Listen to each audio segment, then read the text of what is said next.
Vamos então continuar com a leitura do livro Eustáquio, 15 séculos de uma trajetória. Este livro foi organizado por Abel Glasser, orientado pelo espírito de Caibar Schutel. Capítulo 32. As consequências do suicídio.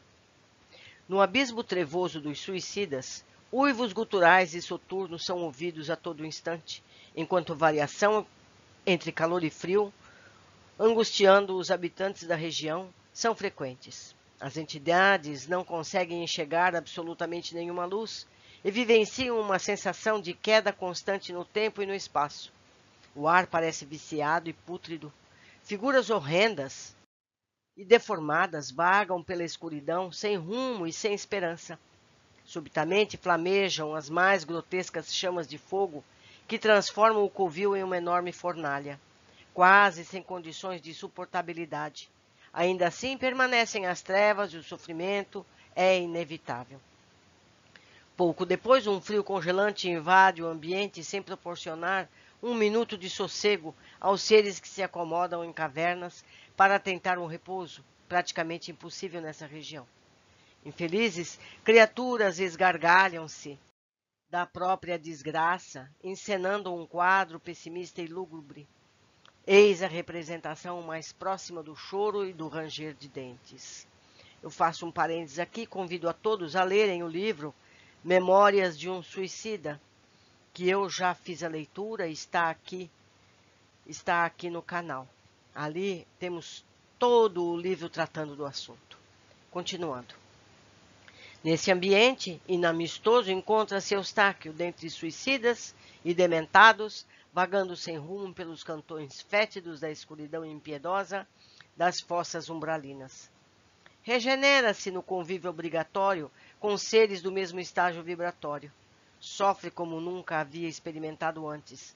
Porém, depura pouco a pouco o seu adoentado perispírito.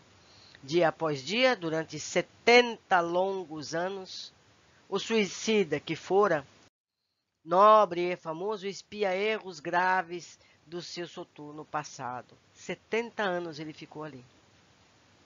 Após extenso estágio nas escobiculadas zonas abissais, Eustáquio passa a viver em um vale assemelhado à cratera de um vulcão inativo, cercado por montanhas rochosas e sem qualquer vegetação. Alguma luz já é possível de ser visualizada, para alento de alguns e temor de outros, que se acostumaram com a cegueira. O ambiente é árido e o clima mantém-se mais constante e quente, imperando o ar rarefeito, mas estável, embora desagradável. Permanece a falta de noção a respeito do tempo e do espaço. Os espíritos vagam num latente estado de torpor e sonolência, culminando em um mal-estar generalizado e perene.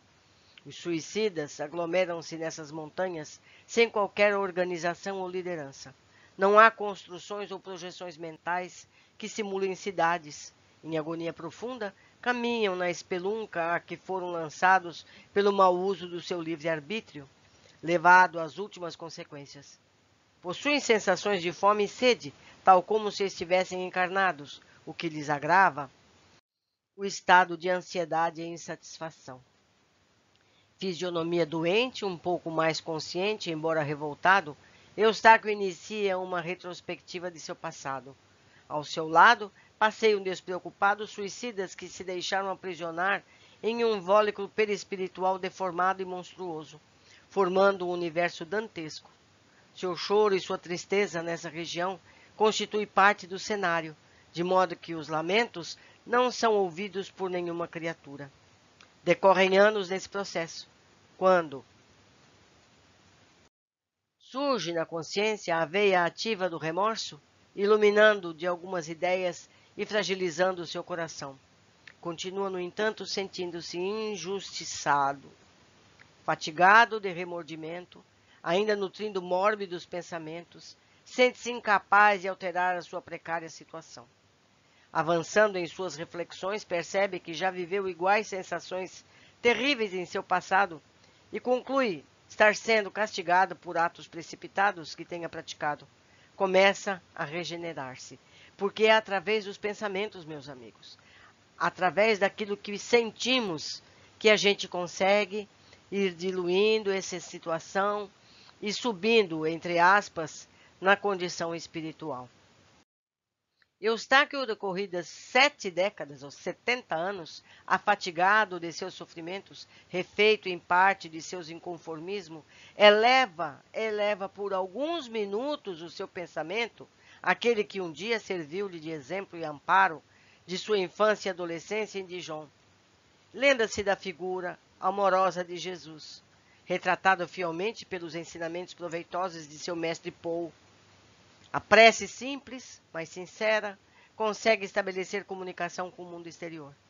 Auxiliado por um grupo de orações da cidade de Lyon, que costuma reunir-se em uma velha igreja para discutir as belas lições do Evangelho, Eustáquio consegue desprender-se dos grilhões escuros do umbral.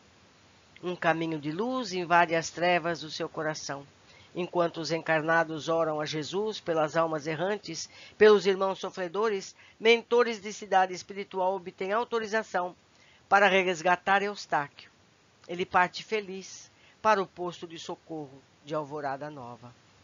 Vocês mais uma vez percebem, todos aqueles que leram as obras de André Luiz e outras obras similares, percebem que enquanto a pessoa não eleva seu pensamento a Deus, a Jesus, não eleva seu pensamento com atitudes nobres, ele não consegue sair desse torpor. E só ele pode sair de lá. Ele só pode ser resgatado, nós só podemos ser resgatados quando a gente abre a porta para a luz. Nós que temos que fazer isso, não é ninguém. Aqui temos uma nota do Abel Glasser. A par dos resgates diretos que se fazem anualmente nas reuniões espíritas em todo o globo, de forma ostensiva por intermédio do mecanismo da incorporação, existem os resgates indiretos que ocorrem por vezes com apoio das preces e vibrações sinceras que se possa dirigir ao alto em qualquer culto e que representam um dos importantes aspectos da interação entre os dois planos da vida. Atentem, qualquer culto. O plano espiritual não é espírita. Todo e qualquer gesto religioso, todo e qualquer gesto divino que eleva a espiritualidade serve para ajudar uma pessoa e para ajudar a nós mesmos. Então, nada de achar que tem que ser essa ou aquela religião. Todas as religiões são boas.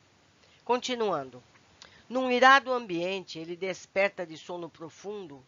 Desculpa, gente. Num irado ambiente, ele desperta o sono profundo e recebe de pronto a agradável visita de uma enfermeira.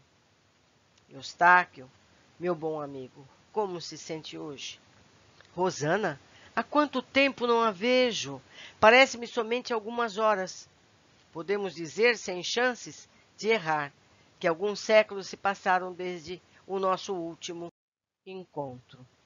Você foi resgatado em 1286. Pela sua ficha, o caso foi grave, o seu sofrimento é bastante intenso. Por isso, está aqui conosco há 5 anos. Somente agora houve autorização para retirá-lo da Câmara.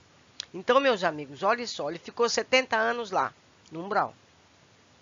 No umbral profundo dos suicidas. Depois de muito tempo, ele conseguiu ser resgatado por um pensamento sublime que teve. E está há 5 anos dormindo. Olha só quanto tempo perdido. Observe que o seu preparo melhorou. A sua capacidade de rememorização e entendimento está mais aguçada. Fico feliz por estar de volta. Ingressa no quarto o Dr. André, médico do posto de socorro número 5. Eustáquio, percebo que a presença de Rosana lhe serve de bálsamo. Vamos caminhar um pouco juntos? Precisamos conversar. Instalado em uma cadeira magnética flutuante, pairando a cerca de 20 centímetros do chão, Eustáquio é conduzido a uma sala e colocado em frente a uma imensa janela, de onde pode vislumbrar todo o belo jardim do posto. Há tantos anos não vejo uma obra tão magnífica da natureza. As flores coloridas, o verde das folhas são deslumbrantes. pena não darmos valor a eles quando temos em nossas mãos. Não é, meus amigos, que isso nos sirva de alerta. Vocês estão prestando atenção na natureza à sua volta? É preciso, é importante, é reconfortante. Continuando. Lembre-se de que estamos ainda em zona umbralina densa. Embora o posto avançado de nossa colônia, em Alvorada Nova, as cores são mais vivas e brilhantes e respira-se um ar mais puro e revigorante. É verdade. Quando poderei seguir viagem até a cidade? Não há possibilidade de retorno à colônia, Eustáquio. Você deverá reencarnar imediatamente, partindo daqui em busca de uma nova vida, a fim de regenerar-se. Lembre-se que seus erros foram muito graves na última existência. Não me sinto preparado a voltar, Dr. André. Acredito que será desnecessário. Eu não tenho o mesmo jeito. Não fale assim, Eustáquio. Nenhuma criatura de Deus é irremediavelmente errada. Todos têm possibilidade de recuperação, bastando aproveitar a oportunidade que a reencarnação proporciona. Mas eu não consigo mudar meu comportamento. Quando volto ao plano material, sinto-me atrelado aos meus vícios de sempre. Calma, meu amigo. A sabedoria divina nos prepara muitas vezes um cenário apropriado aos nossos reclames e auxilia-nos a errar menos. Como assim? Você voltará à carne, Eustáquio, embora desta vez longe da riqueza e do poder. Suas fontes de maiores desvios. Terá menos chances de erros e poderá exercitar melhor o seu livre-arbítrio. Meus amigos, é assim que as coisas são. Alguns meses antes do reencarne, Eustáquio assiste às palestras no auditório do posto de socorro, tendo ao seu lado Rosana e Anita, duas enfermeiras que lhe acompanham no tratamento. O tema do encontro e o suicídio. Os espíritos presentes ouvem atento as informações que são passadas pelos orientadores. Ao final de cada um dos participantes, todos deixam os laços da carne, colocando fim à própria vida. Recebem uma minúscula caixinha de cristal, onde consta no seu interior a anotação do tempo que faltava na crosta para o desencarne natural, que foi frustrado pelo suicídio. Atônito, Eustáquio constata que, em seu caso, faltavam apenas 8 meses para deixar o plano material. Por causa de 8 meses, meus amigos, ele passou 75 anos parado. Vejam só que desatino. Eustáquio chora e é amparado por Anita, deixando o auditório. Recorda-se do imenso sofrimento que viveu no umbral. Promete a si mesmo jamais retornar àquela situação angustiante em zonas trevosas. Sente-se cada vez mais preparado a deixar o plano espiritual, abraçando a trajetória que o aguarda. Em 1291, revigorado espiritualmente, reencarna cônscio da responsabilidade de estar iniciando uma reencarnação alternativa. Meus amigos, sinceramente, eu já perdi a conta de quantas vezes Eustáquio veio à Terra e voltou. Já perdi a conta. Eu já perdi a conta. Mas nós estamos aprendendo, não é mesmo? Com a trajetória do Eustáquio, nós tomamos para nós esses ensinamentos, para que nós não erremos mais e mais todas as vezes. Foi um prazer estar aqui na companhia de vocês e eu aguardo todos no nosso próximo capítulo.